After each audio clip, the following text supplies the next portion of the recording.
நண்பர்களுக்கு வணக்கம். நான் எட்டி சோழன். இது வரைக்கும் நம்ம சேனல்ல நீங்க சப்ஸ்கிரைப் பண்ணவே இல்லையா? அப்படின்னா சப்ஸ்கிரைப் பண்ணிக்கோங்க. சப்போர்ட் பண்றது தான் மறக்காம இந்த வீடியோக்கு ஒரு லைக் போட்டு போங்க. நீங்க என்ன செய்தியை பார்க்க போறோம்னு கேட்டீங்கன்னா, தினம் தினம் செத்து பிழைக்கும் செங்கோட்டையன் சேராத இடங்களில் சேர்ந்து சிதைந்து விட்டாரு. செங்கோட்டையனை பொறுத்த வரைக்கும் அதிமுகவுல சிங்கமன இருந்தாரு. ஆனா எடப்பாடி பழனிசாமிக்கு எதிராக போய் அரசியல் பண்றோம் பாரு அப்படின்னு திமுகவுடைய வழிகாட்டுதல் படி தவேகால போய் இணைஞ்சாரு. ஏன்னா திமுகவில் நேரடியாக போய் இணைய முடியாது. அப்படி இணைந்தால் எடப்பாடி பழனிசாமி ஈஸியாக கொங்கு மண்டலத்தை கைப்பற்றி விடுவார். நான் தான் ஆரம்பத்துல இருந்தே சொன்னேன், இவங்க எல்லாம் திமுகவுடைய கைகூலிகள் தான், சிலிப்பர்ஸ்கள் தான் என்று நான் சொன்னேன். ஆனா இன்னைக்கு செங்கோட்டையனை பொறுத்த வரைக்கும் திமுக போய் இணைந்தார் பாருங்க. அம்மா படம் இல்லைன்னு சொல்லிட்டு தானே சண்டை போட்டாரு விவசாயிகளுடைய பாராட்டு கூட்டத்துல. இன்னைக்கு திமுக போயிருக்காரு. பாக்கெட்ல அம்மா படம் வைக்க முடியுமா அவரால? ஸ்டாலின் படம் தானே வைக்கணும். இத்தனை நாளும் தீய சக்தி என்று சொன்ன திமுக கிட்ட போய் சேர்ந்துகிட்டு எடப்பாடி பழனிசாமி எதிர்க்க போகிறாரு. தனக்கு பிறகு 100 ஆண்டு காலம் அதிமுக மக்களுக்கு சேவை செய்யும் என்று சொன்ன ஜெயலலிதா கருத்துக்கு எதிராக போய் அதிமுகவை அழிக்க போறாரா அப்படின்னு எடப்பாடி பழனிசாமி ஈஸியா அரசியல் பண்ணிடுவாரு. அதனால நம்ம முத்துசாமி அவருடைய வழிகாட்டுதல், சேகர் பாபு அவருடைய வழிகாட்டுதலின் படி நீங்க தவேகாவுக்கு போங்க. தவேகாவுக்கு போயிட்டு எடப்பாடி பழனிசாமியை கண்ணா பின்னான்னு விமர்சனம் பண்ணுங்க. கொங்கு மண்டலத்தில் இருப்பதனால நீங்க சொல்றது அத்தனையோ கொங்கு மண்டல மக்கள் நம்புவாங்க. ரெண்டாவது, அதிமுக தவேகா கூட்டணி உருவாகாம பாத்துக்குங்க. நீங்க போய் வாங்க, உங்களுக்கான நிதி ஆதாரம் எல்லாம் நான் தரணுங்க அப்படின்னு திமுக காரங்க சொல்லி அனுப்பி வச்சாங்க. அதுலயும் செங்கோட்டையனை பொறுத்த வரைக்கும் திமுக சப்போர்ட்டும் இருக்கிறது. ரெண்டாவது, தவேகாவை பொறுத்த வரைக்கும் நல்லா வளர்ற கட்சி மாதிரி தொண்டர்கள் ஆர்ப்பரிக்கிறாங்க. எங்க போனாலும் விஜய்க்கு கூட்டம். அதனால எப்படியா இருந்தாலும் கண்மூடித்தனமாக கோஷம் போடுகின்ற இந்த கூட்டங்களை வச்சுக்கிட்டு நாம கோபிசெட்டிப்பாளையத்தில் 2026 வெற்றி பெற்று விடலாம். பிறகு தவேகாவே கைப்பற்றி விடலாம். ஏன்னா விஜய் அவர்களை பொறுத்த வரைக்கும் கூட்டணி இல்லை என்றாலும் வச்சுங்க, அவர் ஜெயிக்க மாட்டாருங்க. அதே மாதிரி விஜயா கூட இருக்கிற எந்த வேட்பாளரும் ஜெயிக்க மாட்டாருங்க. ஆனால் அரசியல் களத்துல அனுபவப்பட்ட கோபிசெட்டிப்பாளையத்துல அரசியல் செஞ்ச நம்ம செங்கோட்டையன் மட்டும்தான் வெற்றி பெறுவாருங்க. அதனால கண்மூடித்தனமா உழைக்கக்கூடிய தவேகா தொண்டர்களை வச்சு செங்கோட்டையன் மட்டும்தான் ஜெயிப்பார். சோ அவர் ஜெயிச்சாருன்னு வச்சுங்களேன், தவேகா கழகம் முழுவதும் செங்கோட்டையன் கிட்ட வந்துடும். இந்த மாதிரி எல்லாம் கணக்கு போட்டு தான் தவேகா போனாரு. ஆனால் அவருடைய பரிதாப நிலையை நீங்க பார்க்கணும் என்பதற்காக தான் இந்த வீடியோவை தரேன், பாருங்க. என்னப்பா தவேகாவில் ஏதோ ஆலோசனை கூட்டம் போல இருக்குது. கீழே உட்கார்ந்து இருக்கிறாரு, யாரோ முக்கியமான ஆள் வராங்க, எழுந்திருக்கிறாரு. ஆனா யாருமே உட்காரல, இவர் மட்டும் உட்காரலான்னு ஆசைப்படுறாரு. ஆனா உட்கார முடியல. மற்றவங்களாம் உட்காராத போது இவர் உட்காரலாமா? அதனால மீண்டும் அவர் எழுந்திருக்கிறாருங்க அப்படின்னு சொல்லலாம். அங்க முக்கியமான புள்ளி யாரும் வரலைங்க. அதுலயும் செங்கோட்டையனை பொறுத்த வரைக்கும் 79 வயது கொண்ட அரசியல் அனுபவம் வாய்ந்த வயதுல மூத்தவருங்க. ஆனா உங்க எல்லாருக்கும் தெரியும், கடந்த 10ஆம் தேதி விஜய் அவர்களுடைய மாவட்ட செயலாளருடைய ஆலோசனை கூட்டம் நடந்தது. விஜய் வந்தாரா? வரலைங்க. அந்த மாவட்ட செயலர் கூட்டத்தில் என்ன முடிவு எடுக்கப்பட்டது? விஜய் அவர்களை பொறுத்த வரைக்கும் யாருடன் கூட்டணி வைக்கணும் என்பதை அவருக்கான அதிகாரத்தை கொடுத்து அவரே முடிவு பண்ணலாம் என்பதற்காக மாவட்ட செயலர் கூட்டி ஒரு தீர்மானம் ஏற்றி விஜய் அவர்களை பொறுத்த வரைக்கும் யாரை கூட்டணியில் சேர்க்கலாம், அந்த கூட்டணி எப்படியாப்பட்டதாக இருக்கணும், அது மட்டும் கிடையாது, தேர்தல் நம்ம எப்படி சந்திக்க போறோம், விஜய் அவர்கள் என்ன சொல்றாரு அப்படின்னு மாவட்ட செயலாளர்களுக்கு ஆலோசனை வழங்கக்கூடிய கூட்டம்.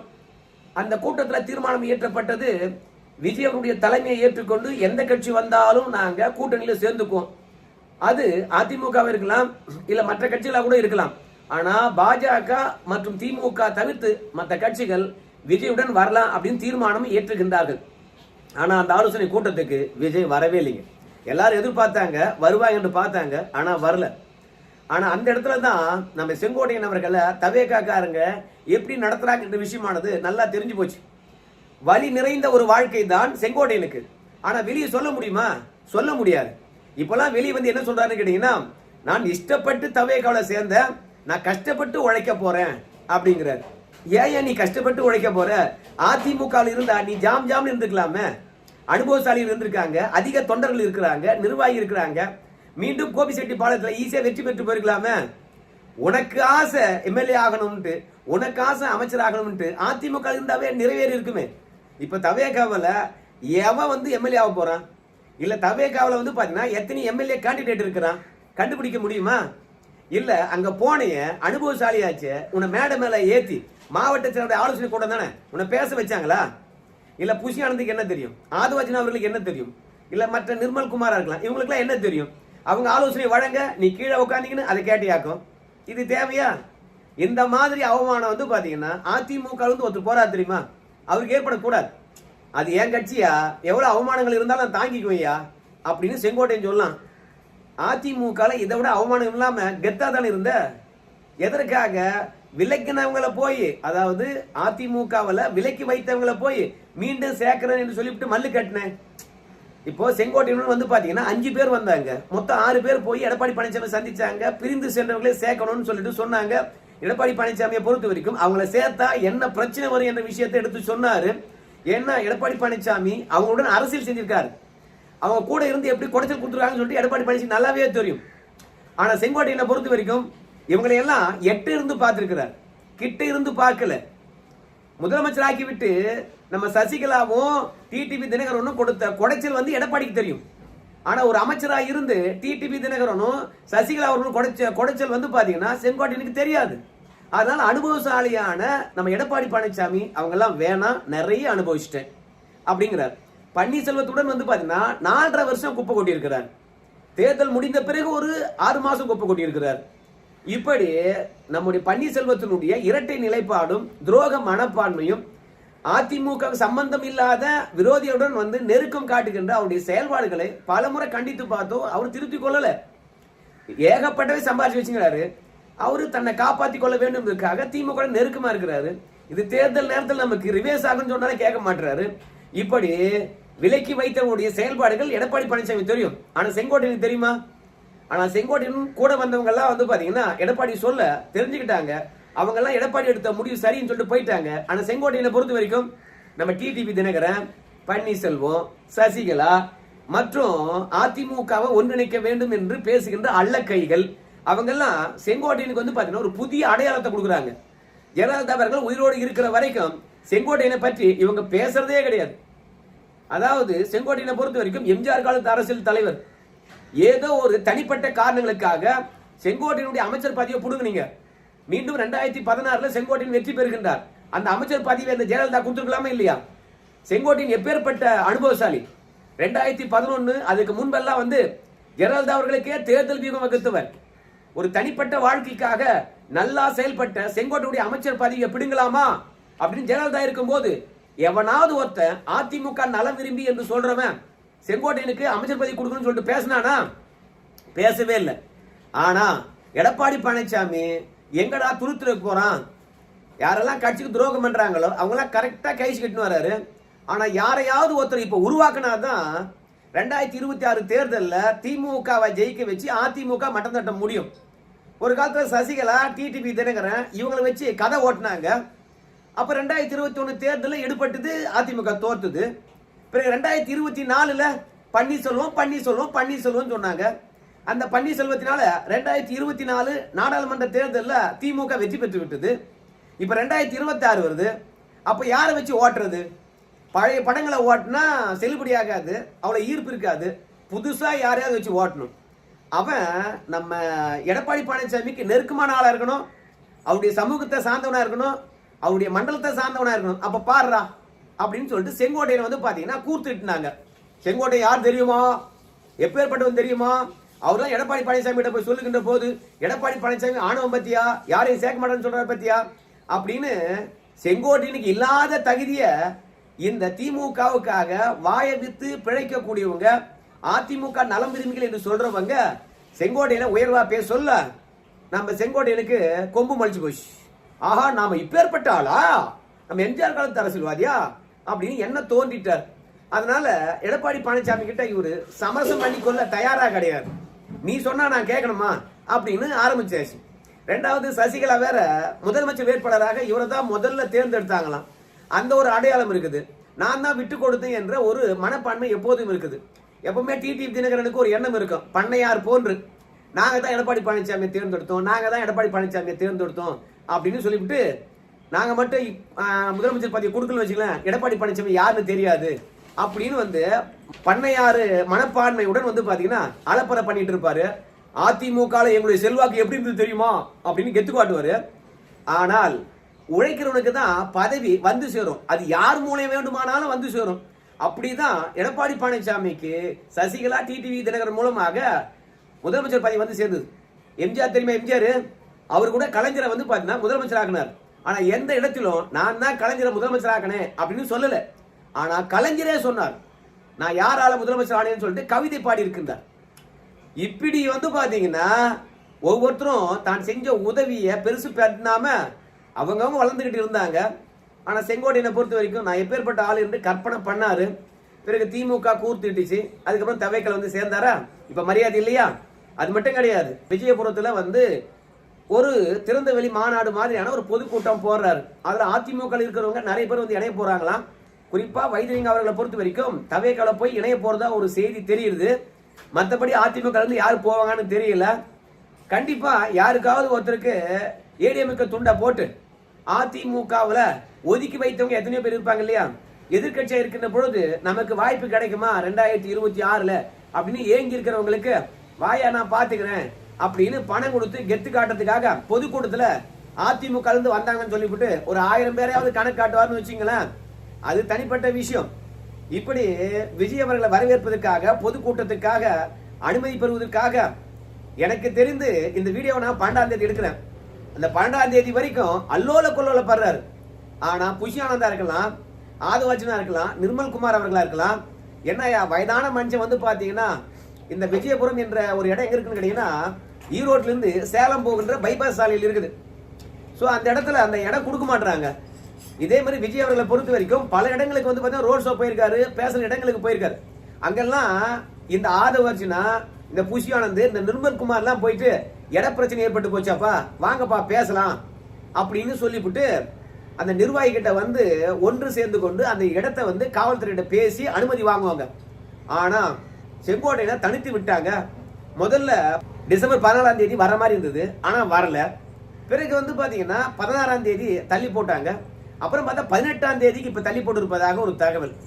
மொத்தத்துல ஒவ்வொரு முறையும் ஏதாவது ஒரு பிரச்சனையை கலப்பி அங்க இடமே கொடுக்க மாட்டாங்க. அது மட்டும் கிடையாது, விஜய் அவர் வர்றதுக்கான சாலையை இவங்களே ரெடி பண்ணணுமா? அது மட்டும் கிடையாது, இப்ப வாங்கி இருக்கின்ற இடம் கூட விஜயபுரத்துல அது கோயிலுக்கு சொந்தமான இடமா. அந்த 17 ஏக்கர் ஆகும், வாகனங்கள் நிறுத்தக்கூடிய 10 ஏக்கர் ஆகும். கோயில்ல வந்து பாத்தீங்கன்னா நோட்டீஸ் அனுப்பியிருக்காங்க. யாருக்கு அனுப்பியிருக்காங்க தெரியுமா? காவல்துறைக்கு அனுப்பியிருக்காங்க. பாருங்க, ஒரு அரசியல்வாதி வந்து பாத்தீங்கன்னா இந்த இடத்துல நான் வந்து பொதுக்கூட்டம் போட போறேன் அப்படின்னு சொல்லிட்டு உங்ககிட்ட வந்து ஒரு அனுமதி கேட்டிருக்கான். அந்த அனுமதியை நீங்க எப்படி தரலாம் அப்படின்னு காவல்துறைக்கு வந்து பாத்தீங்கன்னா லெட்டர் அனுப்பியிருக்காங்க இந்த அறநிலையத்துறை. இப்போ செங்கோட்டையனை பொறுத்த வரைக்கும் 12ஆம் தேதி பேசும்போது என்ன சொல்றாருன்னு கேட்டீங்கன்னா, ஆனா என்னிடம் கேட்டுக்கலாம் இல்லையா, எதுக்காக போய் காவல்துறைக்கு வந்து பாத்தீங்கன்னா சமன் அனுப்பணும்? கோயிலுக்கு சொந்தமான இடமா இருந்தா அந்த இடம் எங்களுடைய பொதுக்கூட்டத்துக்கு வசதியா இருந்தது, காவல்துறை கிட்ட கேட்டோம், சரி போட்டுங்கன்னு சொல்லிட்டாங்க. அது கோயில் இடமா இருந்தா எங்களுக்கு வந்து பாத்தீங்கன்னா லெட்டர் அனுப்பி விளக்கம் கேட்டு அதுக்கு என்ன வாடகை நாங்க கொடுத்துருப்போம் இல்லையா அப்படின்னு சொல்லிவிட்டு வயதான மனுஷன் பொதுக்கூட்டம் நடத்துறதுக்கு இரவு பகலாக உழைக்கிறாரு. தவேக்காவில யாருமே கண்டுக்க மாட்டாங்க, அப்படியே கழட்டி விட்டுட்டாங்க. இந்த கழட்டி விடுகின்ற விஷயம் பொறுத்த வரைக்கும் செங்கோட்டையனுக்கு புதுசு கிடையாது தான். ஏன்னா பாண்டிச்சேரியில போய் நம்ம விஜய் பேசினார். ஆதவாஜினாவுக்கும் பாண்டிச்சேரிக்கு என்ன தொடர்பு? இல்ல பாண்டிச்சேரியில் இருக்கக்கூடிய பிரச்சனையே தெரியுமா?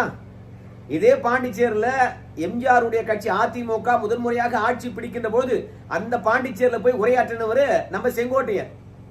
ஆனா இந்த முறை பாண்டிச்சேரியில போய் நம்ம விஜய் அவர்கள் மீட்டிங் போடுறாரு, ஆனா செங்கோட்டையனை கூட்டு போல.